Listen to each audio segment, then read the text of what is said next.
I've eaten. We're here with Peter Fury in Monte Carlo. Hughie's going to be fighting on the undercard of Golovkin-Murray. First of all, how have preparations been going for Hughie's return? Yeah, they've been going very well. He's been training very well. He's inspiring Kevin Johnson, Marcin. I can't think of his second name, but a good heavyweight who's 15-1, who avenged his only loss to Oliver McCall. He's sparring with him, Sean Turner, a few other well-respected amateur heavyweights as well. So he's had plenty of good rounds. He's been sparring 5 days a week, and he's been doing 10 rounds every single day for 5 days a week. So he's probably had about 150 to 200 rounds of sparring for this fight. And how much do you know about Hughie's opponent come Saturday night? I know quite a bit about him. We had him in for sparring in preparation for Tyson, for Chisora, and he's a real professional. He doesn't say a lot. He's what he is. He's a fighting man down to his boots, and he gets in there. And he's one of these guys. The more you offload on him, the more he fights back. You know, and he's like a predator. You know, he just keeps coming. So he's one tough man. He can punch as well. And in terms of the rest of 2015, what is your goal for Hughie? Well, it's one fight at a time. I'm very interested to see and let the public see exactly what talent this young man's got. You know, he's only just turned 20, and he's got phenomenal ability. So it's time for him to step up now to the opposition, which means something, which is going to put him in meaningful fights. I expect him in this fight. He's going to get hit back. We're going to see exactly what he's made of, and you know, I'm looking forward to it, and I'm confident he can overcome this test with flying colours. And there's a couple of British heavyweights that could possibly be on the radar for Hughie. You've got Anthony Joshua, you've got David Price, who's fighting in Berlin on the same night. Are they two people that we could possibly see Hughie in by the end of 2015? What I'm looking at with Hughie, Hughie's on the rise. You know, by far out of all of them, this is the best opponent that any of them names has fought. Hughie's up against a live opponent, and this is what I want. You know, it's all about getting in there. You know, it's all right doing it in the gym.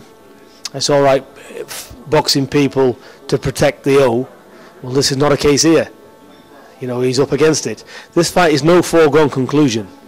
You know, if Hughie makes mistakes, it could cost him dearly. So basically, he's got to be majorly switched on, and that's where we are. But I'm not looking into other fights. As soon as we get this fight over, we'll speak with Mick Hennessy, and we'll line up another good fight. But if he comes through this fight okay, which I'm confident he will, then expect Hughie to have always this class of opponent, if not better. He's not going to fight no more journeyman. He's not going to fight sure wins. He's going to be in good fights because, you know, I look at boxing as a longevity in the sport. You know, he's 20. Let's give him a good grounding now. Let him have hard fights now, so as he knows exactly what he's up against. And, you know, what's the best way to see your flaws? When you're getting it back for real. You can spar as much as you want. It's not a live fight. So let him progress from these type of fights. I'm sure he'll make mistakes in there. I'm sure Rudenko will find some openings. There's always room for improvement, but if you don't get, if you're not prepared to get wet, you're not going to learn in this sport.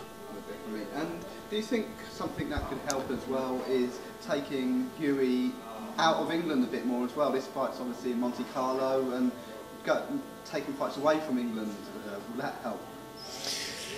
Well, again, you know, massive thanks to Mick Hennessy for you know, allowing Hughie to fight on such a bill such as this.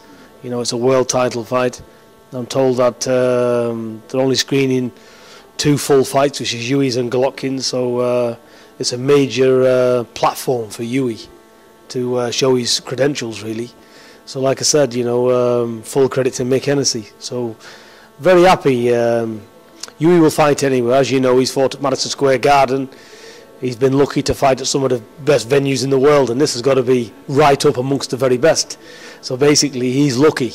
But then again, he's a quality heavyweight. They don't come around every day. And I'm not just saying that because it's my son, but I think on Saturday night, people's going to see exactly what this kid has got the potential to turn out to be. He's not the finished article yet. We've only, you'll see a lot better shape, you'll see a lot better fitness from him. But like I said, with the foods he was having that was running through his body, he's not been packing on the muscle because he's been ill. He's had 14 fights and 14 fights where he's been fighting not well. So basically, you see now already in a matter of 6-7 weeks since he's been eating correctly, he's a different man completely. He's getting toned to his body. He's starting to build muscle, and we all know to pack a pound of muscle on takes time. So I predict over the next 12 months you're going to see a transformation of Hughie in both physique and power, because that's the rate he's coming on now. So basically he's probably about 70-75% of his physical, what he can turn into at the moment. Sure. And it's a busy week for yourself. After this, you've got Tyson against Christian Hammer. First of all, Tyson's dad out of prison. What's it like having him back in the camp? Well, it's just a fantastic thing to have our family all back together. You know, it's very good for Tyson as well because it's his father, and likewise for his dad. You know, father and sons need to be together. So it's very good to have him back in the gym. He's taking care of the gym while I'm away over here. He's finishing Tyson off on final preparations because Tyson's done all the training now. It's all about rest and recovery. So he's with his father, you know, which is ideal for me. And it's nice when I can turn me back and know that everything's being taken care of when I'm not there. And there's no better person to do it than your brother, is there? So it's happy times for us, you know. We've had bad times in the past with losing one of our close family members. But, you know, we've got to keep struggling on. But it's very, very good news to have him back. Definitely. And mentioning the good news, has that lifted morale a little bit more ahead of this Christian Hammer fight and given a bit more motivation ahead of this fight? Well, sure it is. You know, you just want the best for all your family, and to have him home and that see him knuckle in. You know, this is not an easy job, this boxing, and he knows himself. You know, he's come out, but there's a lot of hard work to be done. You know, and but he's up for it, and I think he's relishing the opportunity, especially where his son's at the moment. He's on the tip of elite status, so he's come out at the right time. Definitely. And I mean, after Christian Hammer, of course Tyson is mandatory to fight Vladimir Klitschko. There's the Klitschko bout, and there's Deontay Wilder as well. Which one of them do you think is more likely coming up for Tyson? It's very hard to say what we're up against. Wilder's an easier fight. That's not making any mistakes. Vladimir Klitschko, Wilder's no Vladimir Klitschko. So basically, he's an easier fight for us. Take the punching power and all that. He's dangerous, Deontay Wilder, and he's got a good jab. And he showed us a lot, and he proved a lot. And in the fight he had with Stavern, take nothing away from him. He's a WBC champion. However, that's a fight. Like I said, that's an easier option for us. But personally, I prefer Vladimir Klitschko because he's Tyson's there. He's number one, and I think it's a fight where Tyson's going to raise his game, and Tyson needs to raise his game 100% for Vladimir. Because Vladimir is like I said, he's a worthy champion. And out of all of them out there, Vladimir Klitschko is the one to beat. And that's why I want Tyson to box with Vladimir. The other ones are all beatable. So he's the real threat out there. So let's go straight to the top of the pile and see how he does. And Vladimir, of course, going to be fighting in New York. Will Tyson be out there? Will you be out there to see that fight? No, unfortunately, I've got visa issues, so my lawyers are dealing with that, but I cannot enter the USA. So basically, I will not be there.